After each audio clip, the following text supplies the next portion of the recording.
Bonjour à toutes et à tous. Aujourd'hui, on va s'intéresser à l'exercice de la chute d'une barre en rotation.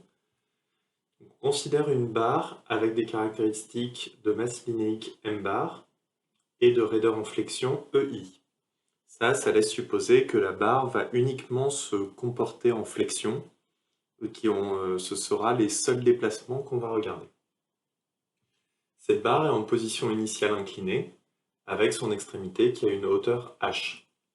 On laisse cette barre tomber, et une fois qu'elle tombe, on suppose qu'elle va ensuite osciller sans rebond entre les deux rotules qu'on a placés ici à une distance L, et donc on va devoir déterminer dans un premier temps les conditions initiales correspondant à la chute de la barre, dans un deuxième temps déterminer quels sont les modes propres du système, et à partir de ça, on va projeter les conditions initiales sur les modes propres pour pouvoir en déduire l'oscillation de la barre.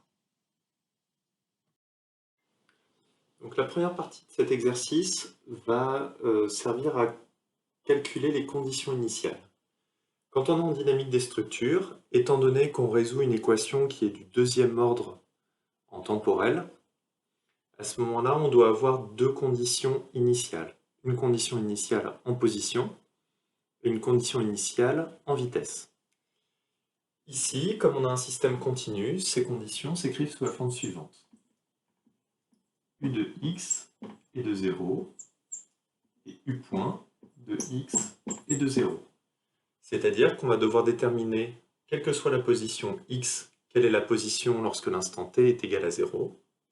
Et pareil, pour la vitesse, quelle que soit la position x, à l'instant t est égal à 0. Pour la première condition initiale, sur la position, on est capable de dire très rapidement qu'on est à l'horizontale et que donc on suppose qu'on a un système qui est au repos et que c'est ça qui définit notre origine de position. Donc on a une position qui est homogènement égale à 0 sur la totalité de la longueur de la barre. Par contre, pour la vitesse, comme on a une chute en rotation, donc on a un système qui aura une vitesse qui dépendra du bras de levier par rapport au point de rotation, au moment de l'impact, on se retrouve avec une répartition de vitesse qui est une variation linéique entre 0 et U0 point, qui va être la vitesse maximale au moment de l'impact. Pour arriver à déterminer ça, il faut qu'on connaisse quelle est la vitesse de rotation de notre système, et on en déduira que notre vitesse U0 point, ça va correspondre à notre vitesse de rotation au moment de l'impact, fois la distance. Et donc, toute la question est de connaître quelle est la vitesse phi0 point, qui est notre vitesse de rotation au moment de l'impact. Alors pour déterminer cette vitesse, on va se servir de la conservation de l'énergie totale. On a donc une condition initiale où on a un système qui est au repos, sans aucune vitesse, avec une certaine énergie potentielle liée à la pesanteur, et une condition finale qui correspond à un système qui a une certaine vitesse, mais qui n'aura plus d'énergie potentielle. Et l'idée, ce sera donc d'égaliser ces deux énergies. Tout d'abord, pour calculer l'énergie potentielle, on a donc une barre dont le centre de gravité G va être à une hauteur h sur 2. Et donc, on est capable de déduire très rapidement quelle est l'énergie potentielle de ce système. Ça va donc correspondre à la masse totale de notre barre, fois la constante de gravité G, fois la hauteur du centre de gravité, h sur 2. Maintenant, pour se rapporter aux critères qu'on a au début, c'est-à-dire qu'on nous a donné la masse linéique et non pas la masse totale de la barre, on a donc l'équation suivante pour déterminer l'énergie potentielle, la masse linéique fois la longueur de la barre, la constante de gravité, et h sur 2 qui correspond à la hauteur du centre de gravité. On s'intéresse maintenant au calcul de l'énergie cinétique au moment de l'impact. Alors cette énergie cinétique, pour la calculer, on se sert de l'équation suivante. Alors, pour ceux qui ne sont pas forcément à l'aise avec les systèmes en rotation, on retrouve une certaine analogie avec l'énergie cinétique en translation. C'est-à-dire qu'on a un demi. Là, ça correspond à l'inertie en rotation par rapport au point autour duquel on tourne. Et ici, c'est la vitesse de rotation élevée au carré. On retrouve l'analogie par rapport au système en translation. On avait un demi de m fois la vitesse au carré. Là, c'est la même chose, sauf que la vitesse, ici en rotation, est en radians par seconde. Et donc, on doit se servir d'un terme d'inertie, de module d'inertie. Et il faut bien faire attention, c'est le module d'inertie par rapport au point autour duquel on tourne. Et donc, ça va être le module d'inertie par rapport à ce point-là. Alors, l'expression du module d'inertie,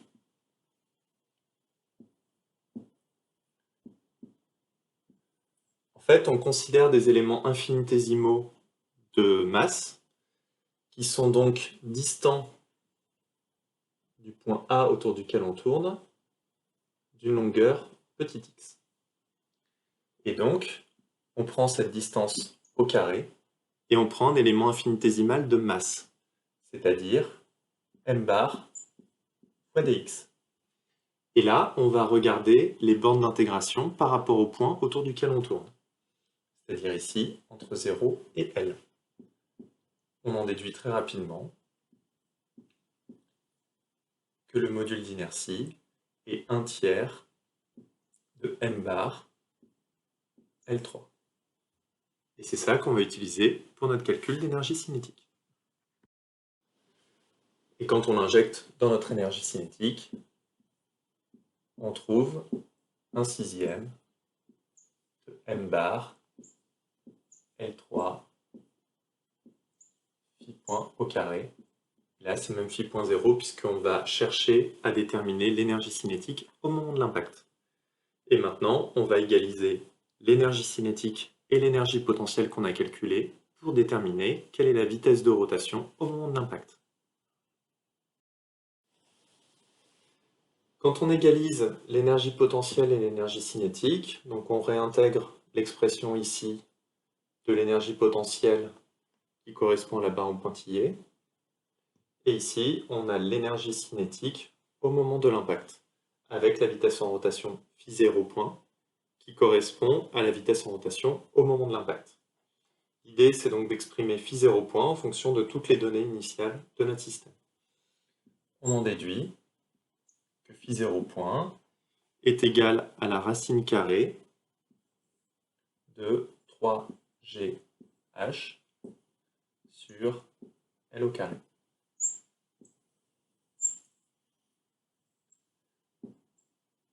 Et donc, c'est cette vitesse de rotation qu'on va utiliser pour en déduire la vitesse en tout point de notre barre. Comme notre barre est rigide et qu'elle tourne autour du point A qui correspond à cette rotule, on est capable de déterminer en tout point de la barre la vitesse, c'est-à-dire phi0 point fois le bras de levier petit x. Et donc, on en déduit l'expression suivante pour la vitesse, racine de 3gh, x sur L. Avec ça, on a nos deux conditions initiales, une condition initiale en déplacement, une condition initiale en vitesse.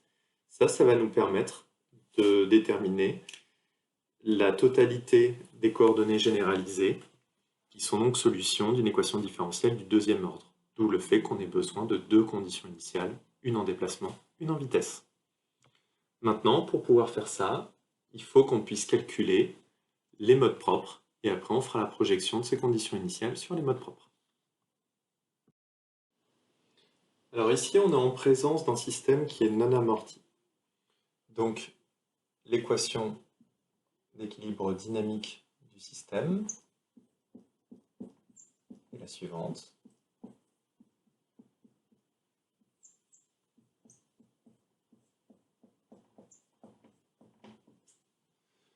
Donc on a la masse fois l'accélération, et ensuite on a le module de flexion et la dérivée quatrième de u par rapport à x, qui est égale à 0. Quand on fait un système en décomposant les variables, c'est-à-dire on a nos coordonnées généralisées modales q de t, et on a nos modes propres phi de x. L'idée, ça va donc être de faire les dérivées temporelles qui sont rattachées à q de t, et phi qui est rattaché ensuite aux dérivées spatiales. Quand on injecte ça dans notre équation, on va trouver m q dérivée seconde fois le mode propre plus ei q de t phi dérivée quatrième par rapport à x est égal à 0. Là, on a des variables indépendantes, une qui dépend du temps et une qui dépend de x. L'idée étant de les regrouper pour qu'on ait quelque chose qui ne dépende que de x d'un côté du signe égal, quelque chose qui ne dépende que de t de l'autre côté du signe égal. Quand on fait ça, on se retrouve donc avec la dérivée quatrième de phi sur phi qui ne dépend que de x, qui va être égale à moins m bar sur ei, la dérivée seconde de q divisé par q qui ne dépend que du temps. Ici, on a quelque chose qui ne dépend que de x, là quelque chose qui ne dépend que du temps. Ça nous permet d'être certain qu'en fait, comme les deux variables sont indépendantes, chacune de ces équations va être égale à une constante, qui correspond au résultat de ça pour n'importe quelle valeur de x, et au résultat de ça pour n'importe quelle valeur de t. Cette constante, on va la nommer k sur L à la puissance 4. K, ça correspond à une valeur qui permet de caractériser notre mode propre et qui va dépendre des conditions limites de notre système. Pour ceux qui seraient plus à l'aise avec les pulsations propres, vous pouvez poser q de t est égal à exponentielle i oméga t. En remplaçant ça là-dedans, on est capable de voir que ce terme, qui est en k sur L à la puissance 4, est égal à m bar oméga carré divisé par i. C'est ça qui nous permet de faire le lien entre la pulsation propre oméga et la pulsation spatiale k, qui elle va donc permettre de caractériser les modes propres à partir des conditions limites. Alors l'équation qu'on a sur les modes propres, qu'on déduit de l'expression précédente, est la suivante. La dérivée quatrième du mode propre qui est égale à une constante fois le mode propre. Ça admet une solution générique qui est de la forme suivante. Ça va être une combinaison linéaire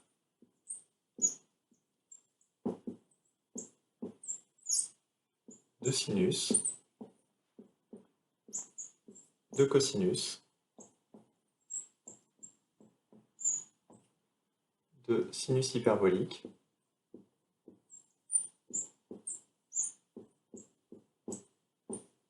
et de cosinus hyperbolique.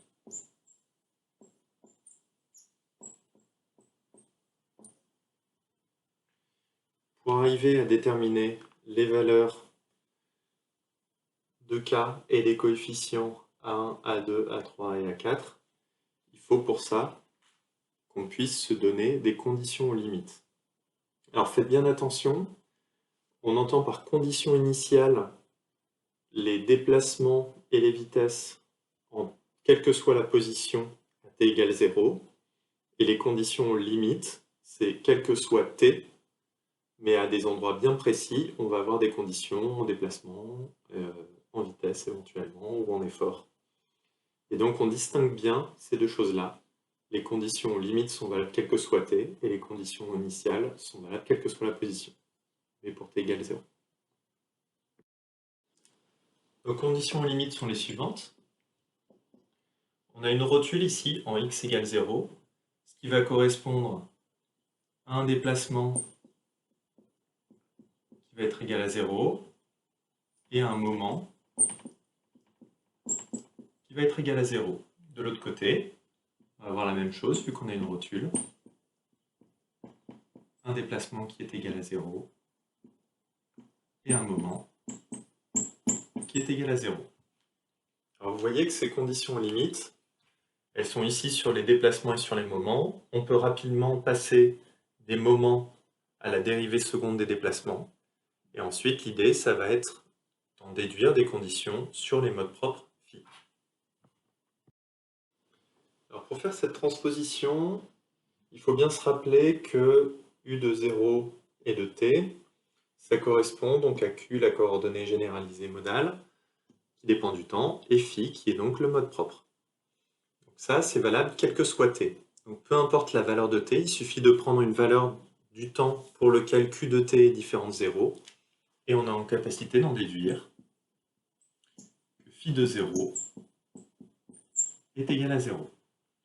Et pour ça, on peut forcément trouver une valeur de t pour lequel q de t est différent de 0, parce que sinon on aurait absence de mouvement, que ça voudrait dire que peu importe l'instant, on aurait toujours une coordonnée généralisée égale à 0, donc aucun mouvement. Ce n'est pas le cas qu'on est en train de chercher. De la même manière, ici sur le moment, on a que le moment c'est EI fois la dérivée seconde par rapport à x de la position. Donc ça se traduit en termes de coordonnées généralisées de la manière suivante. EI, Q de t fois la dérivée seconde du mode propre en 0. À nouveau, comme c'est valable quel que soit t, il suffit de trouver un instant pendant lequel Q de t est différent de 0. À nouveau, il y en a forcément un qui existe, sinon on n'aurait pas de mouvement créé. Et donc, on en déduit que la dérivée seconde de phi en 0 est égale à 0.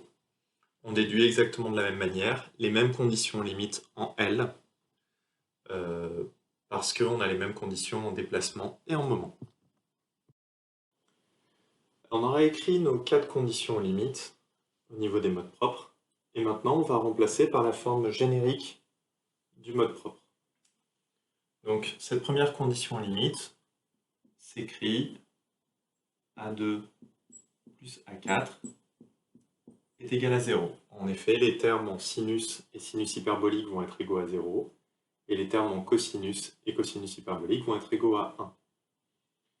Quand on a maintenant les dérivées secondes, le tout étant égal à 0, on va avoir une constante qui est liée aux dérivées. On ne va pas s'intéresser puisque le terme va être égal à 0 au final.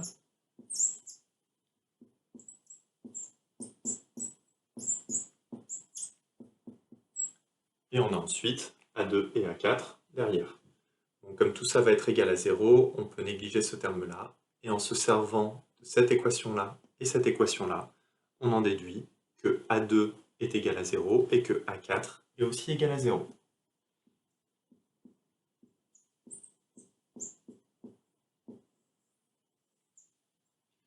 Et donc, on va se servir de ce résultat-là pour déterminer les expressions de ces deux conditions limites qui vont nous permettre de déterminer A1 et A3. Quand on remplace maintenant les termes restants dans les deux conditions limites, on se retrouve avec A1 sinus k plus A3 shk est égal à 0. Et ici, sur le deuxième terme, on va avoir k sur L au carré en facteur. À nouveau, comme ça va être égal à 0, on va pouvoir le négliger dans la suite des équations. Premier terme qui est en moins A1 sinus k, et le deuxième terme qui est en plus A3 sh. Et le tout est égal à 0. Là, pour arriver à déterminer ça, on a ici deux équations avec au final trois inconnus, A1, A3 et K. L'idée, comme ces équations sont toutes les deux égales à 0, on ne souhaite pas que A1 et A2 soient homogènement nuls.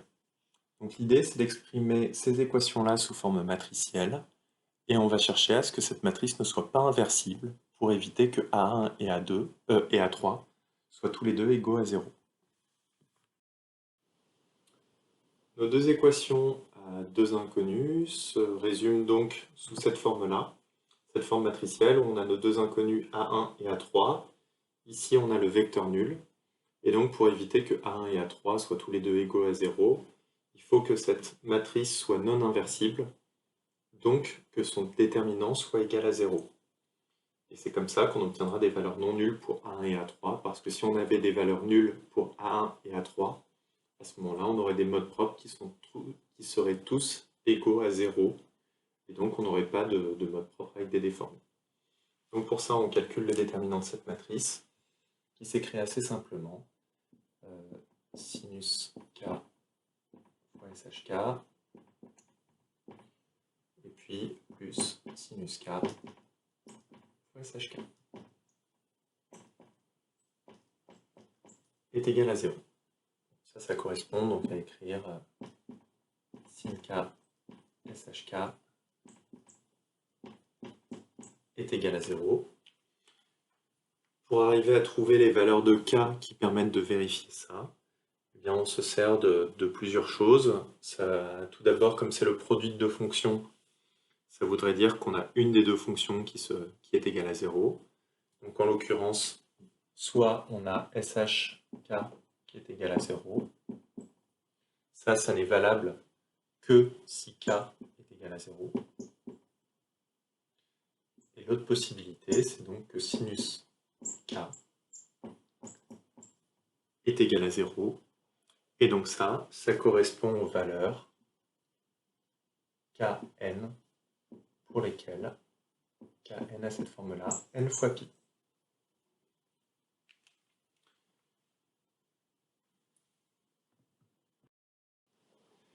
Alors, étant donné que le cas où k est égal à 0 correspond en fait à un mouvement de corps rigide, qui ne peut pas avoir lieu là parce qu'on a deux rotules, on prendra uniquement les valeurs de kn est égal à npi, et on a bien choisi la numérotation parce que pour le premier mode, on a k qui est différent de 0, et qui va être égal à pi, le deuxième mode de pi, etc. La dernière chose qui nous reste à calculer maintenant pour déterminer les modes propres, c'est de trouver le lien entre A1 et A3. En effet, comme on a une matrice qui est non inversible, on a des valeurs de A1 et A3 qui ne sont pas totalement déterminées, elles seront déterminées à une constante près. Mais il faut quand même qu'on puisse déterminer le lien entre ces deux valeurs-là. Donc pour ça, on remplace la valeur de Kn dans une des deux lignes d'équation qu'on peut avoir. Par exemple, la première, qui est A1 sinus, donc Kn npi, plus A3 sh npi est égal à 0.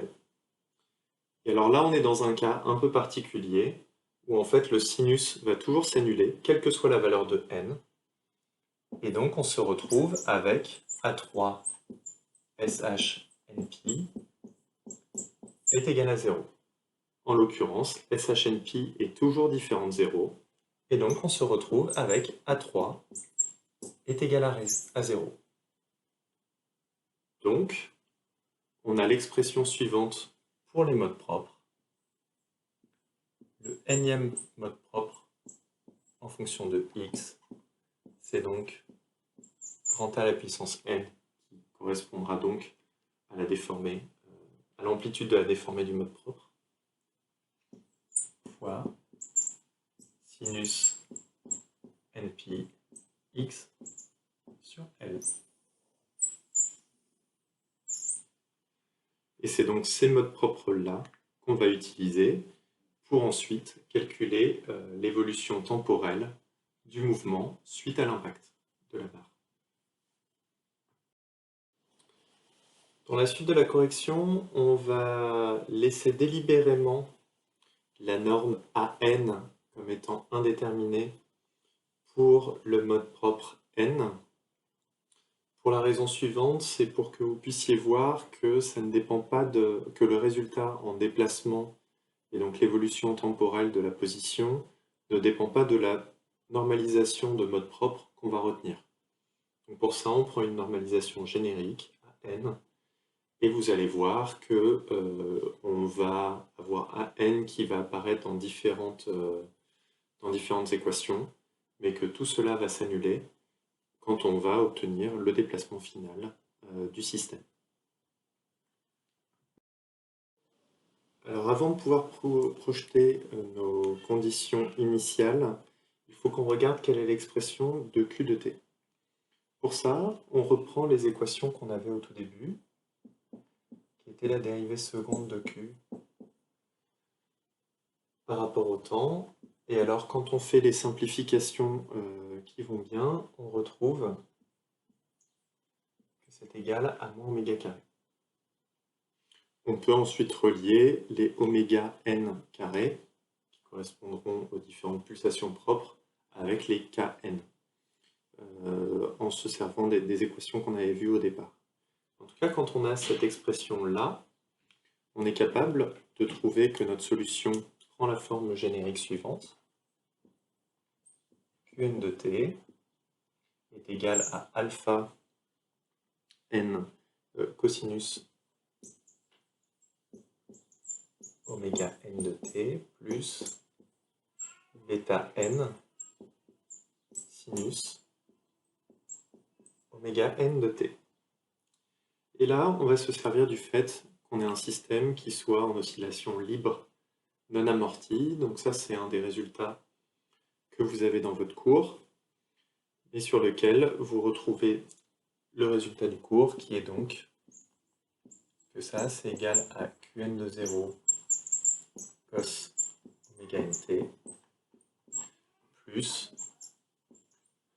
Qn point de 0 divisé par oméga n sinus oméga nt. Et donc, pour pouvoir obtenir l'expression totale de notre système, il va falloir qu'on calcule les Qn0 et Qn point de 0. Pour ça, il va falloir qu'on projette nos conditions initiales qui sont en déplacement, à l'instant t égale 0, sur nos différents modes propres, et on va se servir de l'orthogonalité des modes propres pour pouvoir calculer ces valeurs-là. Donc là, on passe à l'étape du calcul des Qn0 et Qn point de 0. Pour ça, on reprend nos conditions initiales, qui sont donc en déplacement et en vitesse, qu'on a déterminées par ailleurs. Maintenant, leur expression par rapport au mode propre s'écrit sous la forme suivante. Comme là, ce qui va nous intéresser, c'est de calculer les QK0 et les QK.0, et non pas la somme totale, on va se servir de l'orthogonalité des modes propres. Donc alors, contrairement à ce qu'on avait pu voir en dynamique des structures, où on avait des modes propres qui étaient exprimés sous la forme de vecteurs, où on faisait des projections à l'aide de transpositions de vecteurs, là, pour arriver à le déterminer, on va faire l'intégrale sur la totalité de la longueur de la poutre d'un mode propre phi n de x et qu'on projette avec chacune des fonctions qu'on a là. Donc on va les multiplier et intégrer. On va faire de la même manière de l'autre côté du signe égal. On prend donc le mode propre n qu'on multiplie avec chacune des expressions et qu'on intègre de 0 à l. Ça va nous permettre de n'obtenir que les coefficients n et d'enlever tous les autres termes de la sommation en se servant de l'orthogonalité des modes propres. Et avec l'orthogonalité des modes propres, on obtient donc ces deux équations-là. La première qui correspond donc à la projection des conditions initiales en déplacement sur le mode propre n, et la deuxième qui correspond aux conditions initiales de vitesse projetées sur le mode propre n. On voit apparaître ici Qn0 et Qn.0, et on n'a plus les autres termes de la somme. Maintenant, en remplaçant avec les expressions des conditions initiales, on va être en capacité de pouvoir résoudre notre système. Quand on remplace par les expressions des conditions initiales, on trouve tout de suite que Qn de 0 est égal à 0, parce qu'on n'avait pas de déplacement au temps t égale 0. Et par contre, ici, on a des conditions portant sur la vitesse. sur Qn point de 0, et ici on a remplacé la vitesse initiale au moment de l'impact. Là on a bien le mode propre avec sa normalisation à n, et là on va avoir l'intégrale de notre mode propre au carré. Quand on calcule l'intégrale, cette intégrale-là, on trouve que c'est égal à n au carré fois L sur 2. Et donc on voit qu'on a ici n au carré, là on va avoir n, et donc on va avoir une valeur de Qn de 0 qui va dépendre de la normalisation à n. On verra par la suite comment est-ce que ce terme an va disparaître. Toujours dans l'expression de Qn point de 0, voilà l'équation qu'on doit résoudre, avec ici une intégrale qui est assez classique, mais là on va prendre le temps de la corriger, donc en faisant une intégration par partie. Donc on va se focaliser sur cette intégrale, vu qu'ici on a un terme constant avec la normalisation à n qui apparaît. Donc on va faire cette intégrale, qui est donc l'intégrale de 0 à L de x sinus nπ x sur L. On fait une intégration par partie, c'est-à-dire qu'on va intégrer le sinus et dériver la fonction x. Ça nous fait une première partie qui est en moins x cos nπ x sur L, et ensuite avec l'intégration on trouve L sur nπ en facteur. Donc ça c'est la primitive qu'on obtient entre 0 et L, et donc moins l'intégrale de 0 à L de la dérivée de f de x, ça nous fait moins cos nπ sur L x, L sur nπ dx. Quand on calcule cette intégrale, la dernière intégrale, comme on intègre le cosinus entre 0 et L et un cosinus de npx sur L, cette intégrale elle sera toujours égale à 0. Là-dessus, je vous invite à le vérifier ou bien alors à considérer tout de suite le résultat, puisqu'en fait l'intégrale va nous donner un sinus qui vaut 0 aux deux bornes d'intégration.